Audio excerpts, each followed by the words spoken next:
Bonjour à tous, c'est Pedro. Aujourd'hui on se retrouve pour un nouvel essai. Il y a quelques mois je vous ai présenté la Golf 7 en finition Airline. Et bien aujourd'hui je vous présente sa petite sœur, la Golf 8.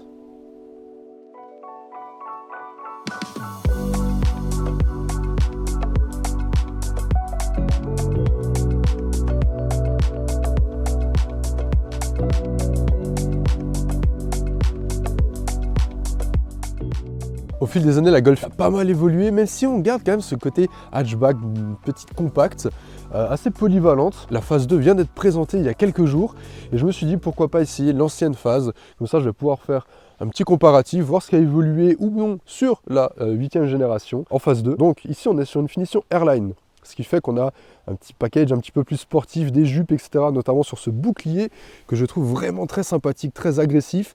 On s'approche un petit peu d'une GTD, voire GTI. On le reconnaît aussi, hein, forcément, via le petit logo R qui est juste ici. J'aime bien, il est un petit peu flottant comme ça. Je vous avoue avoir eu un petit peu de mal avec cette Golf 8 au début, avec ces nouveaux optiques un peu plus arrondis. J'avais un petit peu du mal comparé à la Golf 7 que je trouvais très réussie. Et au fil du temps, honnêtement, là, ça fait bientôt une semaine que je l'ai et je m'y suis habitué. Surtout dans cette finition Airline, franchement, je la trouve vraiment très jolie. Donc effectivement, on a des optiques, comme vous pouvez voir, un petit peu plus arrondies. On a ici des optiques matricielles optionnelles qui éclairent merveilleusement bien. Et on a cette signature lumineuse qui traverse du coup, alors là c'est éteint, mais ça traverse vraiment, on a une barre de LED. Ça fait un petit peu penser à ce qu'on a sur les ID par exemple. On a également un capot assez nervuré avec cette ligne qui vient du montant qui s'allonge jusque ici au niveau du phare, assez agressif dans l'ensemble. Sur le profil, on a des jantes allant de 16 à 18 pouces. Ici, on a des jantes de 18 pouces optionnelles et elles sont montées en 225 par 40. Encore un petit rappel de la finition Airline juste ici sur l'aile. Le petit bas de caisse en noir laqué qui donne un poil d'agressivité. Et autrement, on est sur une Volkswagen, donc on retrouve ce pli ici caractéristique de la ligne de caisse qui longe tout le véhicule. Vous pouvez noter aussi qu'ici on a un toit ouvrant qui est en option également, une petite antenne requin en noir laqué. Moi ce que j'aime bien déjà c'est cette teinte par contre, c'est vrai que là on parle du noir laqué. Le combo noir laqué avec ce jaune lime je le trouve vraiment magnifique, on n'en voit pas beaucoup honnêtement des Golf de cette couleur là.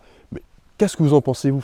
Personnellement je la trouve vraiment très jolie cette couleur, ça donne du peps et ça fait plaisir. Sur l'arrière, on retrouve des optiques avec une signature assez jolie. Vous pouvez voir qu'ici on a l'IQ Light, donc c'est vraiment les feux matriciels, je crois, si je dis pas de bêtises. On retrouve le logo Volkswagen souligné par l'inscription Golf, qui a été déplacé du coup sur cette Golf 8. Et pareil, on est sur une finition Airline, donc on a un bouclier un petit peu plus agressif, avec ces fausses sorties d'échappement, que je trouve relativement jolies honnêtement.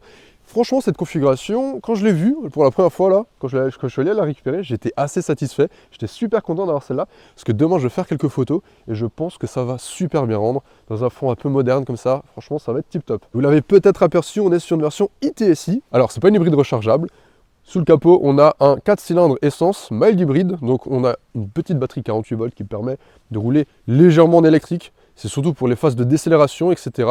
C'est assez bien géré honnêtement. On a 150 chevaux et 250 Nm à 1500 tours minute. Donc c'est assez dynamique tout de même, c'est assez, ça pousse assez honnêtement. 150 chevaux au quotidien, c'est largement suffisant. Le 0 à 100, il l'a battu en 8 secondes 5 et on a une Vmax de 224 km/h. Donc ça suffit totalement. Je vous parlerai plus en détail de son fonctionnement et de l'utilisation quand on sera sur la route. Du coup, ce que je vous propose, c'est qu'on aille voir l'intérieur. Mais avant ça, je vous invite à vous abonner à la chaîne. Je vois que vous êtes nombreux à la regarder sans être abonné. Ça m'aiderait grandement à la développer et également à avoir plus de visibilité auprès des marques pour vous proposer de plus en plus d'essais.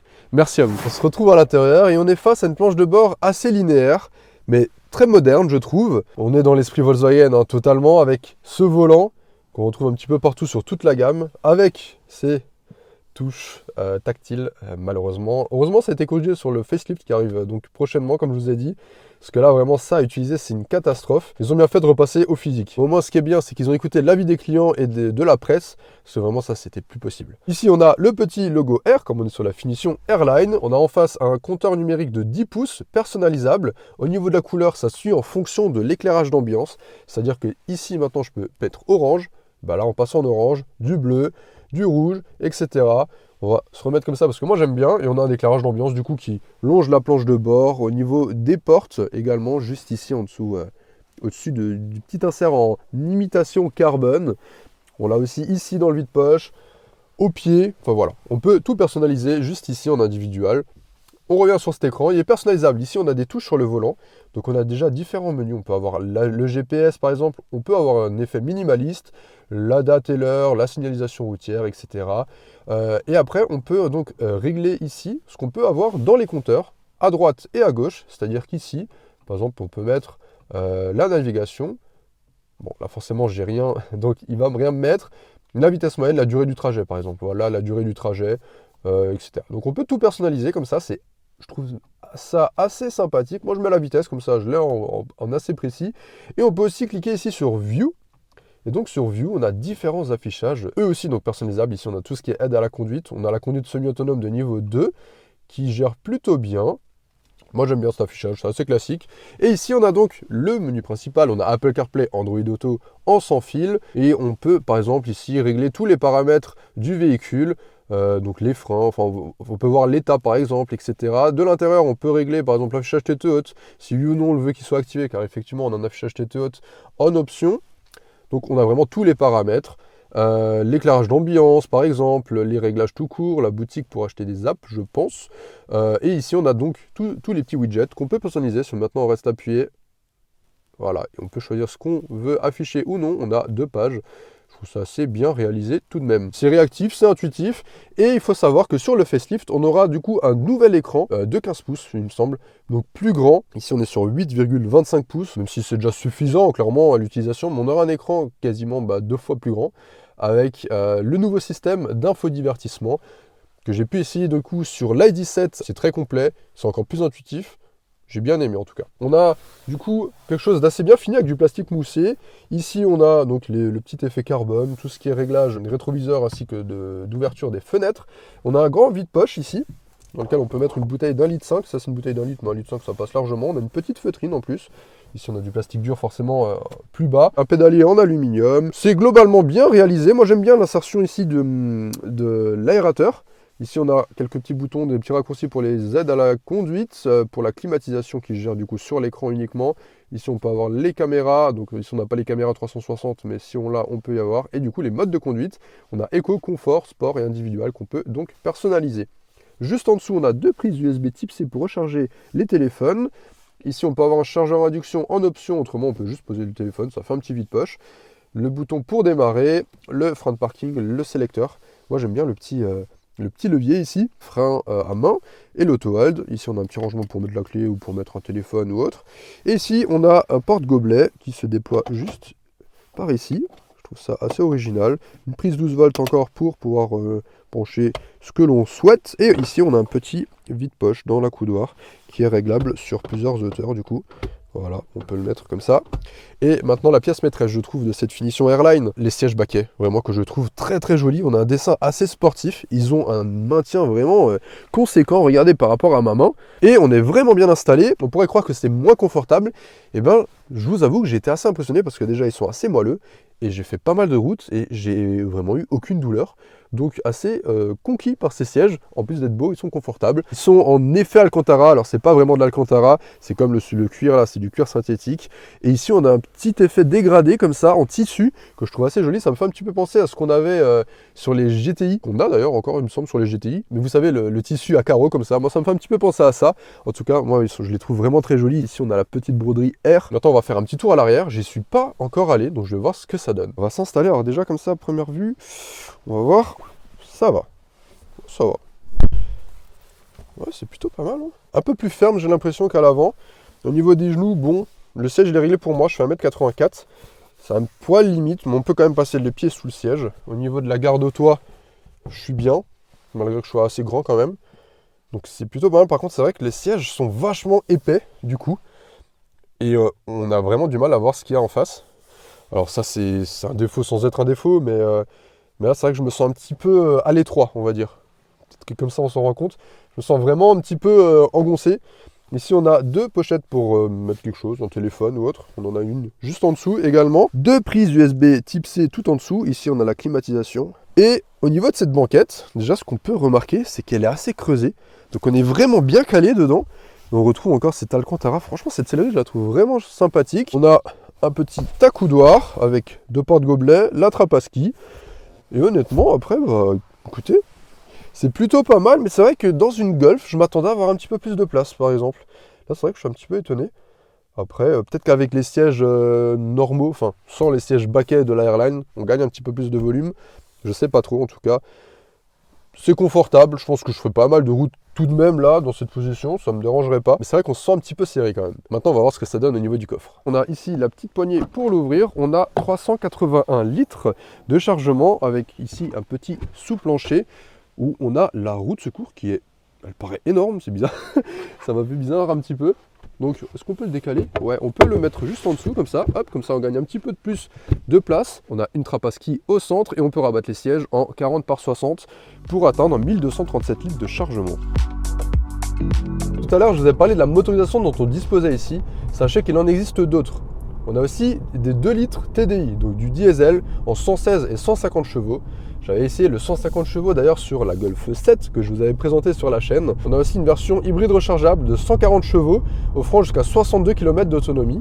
Et ensuite on a des versions essence, une essence classique de 1 litre proposant 110 chevaux ainsi que des versions mild hybrides comme on dispose ici de 130 et 150 chevaux. Les 150 chevaux, comme je vous ai dit, ils sont très suffisants au quotidien.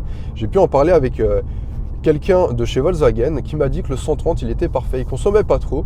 Ici c'est vrai qu'en termes de conso, elle a annoncé pour 5 litres 7 au 100 km. Actuellement je suis à 6 litres 1, mais j'ai vraiment fait quelque chose de très mixte. Autant j'ai fait de la départementale, de la nationale à 110, j'ai fait de l'autoroute à 130, j'ai fait de la montagne aussi. Donc ce qui fait qu'on a une conso un petit peu plus élevée. J'ai pas fait énormément de ville par contre. 6 litres, ouais, en moyenne on va dire que je suis à 6 litres. Je trouve ça assez raisonnable pour 150 chevaux. Après, à voir si on en a réellement besoin ou pas, sinon pourquoi pas partir sur le 130. Ce qui est intéressant avec ce bloc, c'est qu'il a la capacité de couper 2 cylindres. Donc c'est-à-dire sur les 4, il y en a 2 qui se coupent et du coup on a une consommation plus réduite. Par exemple là actuellement je suis en ville, je suis à 40 km/h, comme c'est limité à 40 ici, et je suis en mode 2 cylindres. Du coup on a une conso beaucoup plus basse. Parfois même en roue libre, il coupe tout, on est en électrique. C'est relativement bien réalisé et on a également la boîte DSG7. Donc qui a 2 modes, on a le mode classique et le mode sport. Elle gère plutôt bien, moi je l'ai laissé en mode classique, je trouve qu'il n'y a pas d'à-coups comparé à ce que j'ai pu voir avec le T-Cross il y a quelques mois. Là avec les modes de conduite, je suis en mode éco, je suis en mode normal sur la boîte et il n'y a pas de souci d'à-coups, c'est assez souple. Donc à ce niveau là c'est pas mal. Au niveau des aides à la conduite, on a le ACC, donc le système de régulateur adaptatif, qui est plutôt bien géré. Je ne sais pas si c'est le même que sur l'ID3, mais je le trouve un poil moins précis que sur l'ID3. Mais honnêtement, ça fait quand même l'affaire, c'est assez doux. Et ce qui est assez impressionnant à chaque fois, c'est que, par exemple, maintenant, s'il capte qu'on arrive sur un rond-point ou sur une intersection, si on a le régulateur d'enclencher, en fait, il va adapter la vitesse à l'obstacle. Et ça, c'est assez bluffant. Par exemple, je ne sais pas, si maintenant on est fatigué, on s'endort à moitié, on arrive sur le rond-point, ça évite d'arriver sur le rond-point à 80 ou je ne sais combien on est. C'est tout bête, mais ça arrivait à un de mes amis et bon, l'état de la voiture, voilà. Alors que là, au moins, on arriverait peut-être un petit peu moins vite. Ça serait quand même plus safe entre guillemets. Autrement, on a aussi la lecture des panneaux et elle peut adapter la vitesse à la lecture des panneaux. J'avais essayé ça sur la 17, ça marchait bien. Là, honnêtement, je l'ai désactivé parce que des fois, il captait je ne sais quoi et dès qu'on est en régulateur, il force. Si maintenant il capte un 50, je ne sais où, par exemple. Truc tout bête, on était sur une nouvelle route, une nouvelle nationale, je dirais, c'était 90 ou 110. Et lui, il pensait qu'on était sur la voie d'à côté, la voie d'à côté, elle était à 50. Et en fait, il forçait pour passer à 50. Donc si je relâchais, il redescendait à 50 automatiquement. C'est pour ça que je l'ai désactivé. En termes de dynamisme, si on a les suspensions pilotées qui sont optionnelles également, le DCC, on peut paramétrer en fait la dureté des suspensions. Donc ça c'est assez agréable. On peut autant rouler en mode confort et on sent que ça absorbe super bien. D'ailleurs même sur les pavés ça m'a assez impressionné. On n'est vraiment pas secoué. Et autant on peut se mettre en mode sport et durcir les suspensions. Et là on a quelque chose de beaucoup plus rigide, plus sportif. C'est dynamique. C'est pas non plus une sportive. Ça reste dynamique. Je sais pas ce que ça donne une GTI honnêtement. Donc j'ai pas de point de comparaison à ce niveau là par rapport à une Golf classique. Ben là par exemple, voilà, là on arrive sur des pavés. Même pas fait exprès mais voilà. Franchement c'est top, c'est top. Et là je suis en mode éco, du coup on n'est même pas en mode le plus confort. Et ça c'est pas mal, on peut le régler du coup en individuel, on peut le régler comme on le souhaite. Je trouve ça vraiment cool. Bon, je vous l'ai dit, ces sièges sont assez confortables, j'ai fait pas mal de routes, je me suis senti bien, là je me sens bien, on est bien calé en plus dans les sièges baquets. La sonorisation est très bonne aussi, même à 130, ça m'a assez étonné, mais je m'attendais à avoir des bruits de vent, parce que voilà, on est sur un véhicule compact aux alentours de 30 à 40 000 euros.